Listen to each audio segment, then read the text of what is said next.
Sur ce canapé, on a vécu des moments incroyables avec toi. Il y a une séquence que je peux regarder tous les jours. Parce que ce jour-là, on était assez fiers. On avait réussi pour la dernière fois à réunir les bronzés. Oui. Au complet. Oui. Tous des fans de toi, mais vraiment. Mais fans moi, de ces fans. J'avais la trouille parce que j'aime tellement ce qu'ils font. J'étais tellement admiratif. Il y a ça. Et puis, Jean d'Ormesson était là. Le jour où tu as parlé de Sarkozy en présence de Carla. De Carlita. Et bien entendu, incontournable, Fabrice Luchini. Et Jean-Claude Brialy, bonsoir Jean-Claude. Vous deviez être là le 1er janvier, Jean-Claude. Tous mes amis bronzés sont là. Tellement merveilleux. Ils sont tellement merveilleux. J'ai juste une remarque à faire. Tous sont merveilleux, je les adore. Tous sont merveilleux. Mais je suis triste que dans une telle super production, il n'ait pas pensé à ma merveilleuse Jeanne Moreau. Dans les bronzés 3, oui. Pourtant éblouissante dans le rôle de Mao d'Artois dans Les Rois Maudits, aux côtés du merveilleux Philippe Torreton, qui est aussi mauvais comédien que sa femme est mauvaise journaliste. Un film où Christian est chirurgien esthétique, il avait forcément une place pour Jeanne. Mais heureusement, Jeanne et moi, nous avons un projet. Nous allons jouer Roméo et Juliette. Je serai Roméo et Jeanne sera une merveilleuse Juliette. Et au moment de la scène du balcon, Jeanne, il n'y aura pas langue pour Jeanne, ne vous inquiétez pas. Jeanne déclamera cette phrase qu'il a rendue célèbre dans E.T. Jeanne, fais-nous E.T. au balcon. Maison. Balcon. Merci. Bonne année, Alors, Jean d'Ormesson, votre double est là ce soir. Bonsoir, Jean. Bonsoir, Michel. Bonsoir à tous. Désormais, d'ailleurs, vous pouvez dire Jean d'Ormesson de la French Academy. Oui. Voyez-vous, à mon âge, je ne me formalise plus. Et au risque de contredire mes collègues du Figaro, eh bien, je suis ravi qu'il y ait 700 romans qui sortent pour cette rentrée littéraire. Je vous dirais que je trouve ça rudement batte. Cette marée de nouveautés littéraires qui, chaque année, monte, toujours un peu plus haut, comme jadis remontait la main du duc de Guise sur le corsage de mon aïeule, Madame de Polignac. Nicolas Sarkozy, merci d'être venu quand même. Hein, merci. C'est gentil d'être venu nous voir. Bon courage.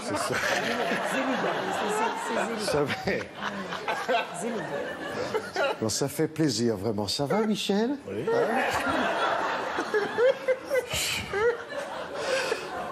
Elle est gentille, hein, ma Carlita. Ouais.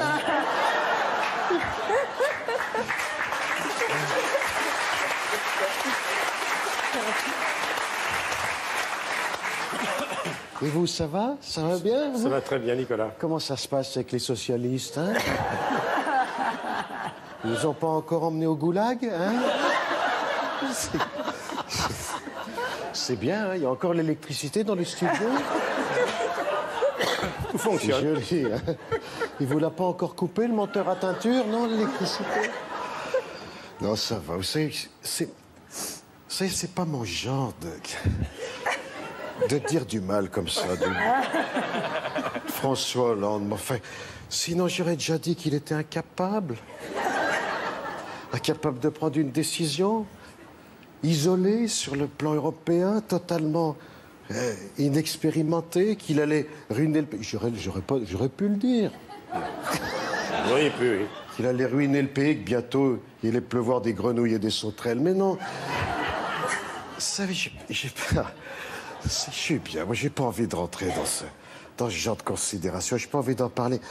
Ce que j'ai envie de dire, c'est qu'est-ce qui va se passer dans 2 mois, quand que je vais revenir. À peu près. Tu vois, parce que...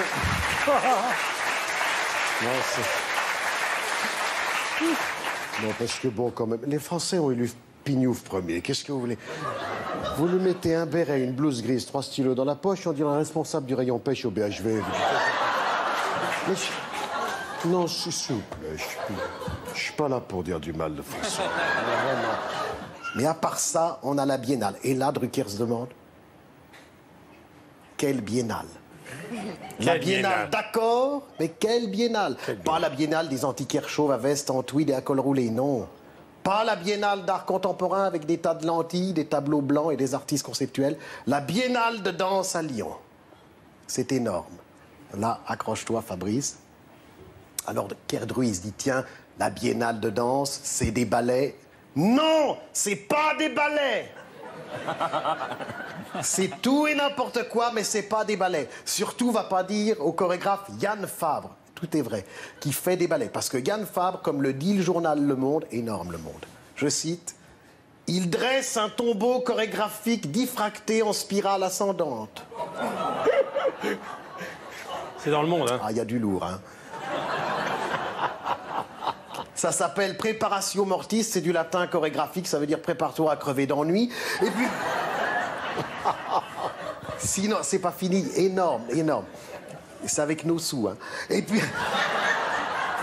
Là, il y a des subventions pour ça. Et puis, dans le genre grand public, tu as le japonais Hiroaki Umeda, qui se transforme, je cite, écoute bien, ça, c'est authentique, il se transforme en paratonnerre humain au milieu de sons percussifs. Je sais pas si Drucker a déjà essayé de se transformer en paratonnerre humain au milieu de sons percussifs. Mais il devrait essayer. Et alors là, le clou, Fiaménard, on en avait parlé, en fait, il s'appelle Philippe Ménard, qui danse au milieu de sacs plastiques agités par des ventilateurs. Ah non, mais il y a du très très lourd, hein. Alors là, ce que je vous conseille, c'est de prendre le TGV et de filer à Lyon tout de suite pour la Biennale. En tout cas, je sais qu'avec Lucchini, on va se régaler parce que Muret, c'est tout ce qu'il dénonce. Laurent Gérard.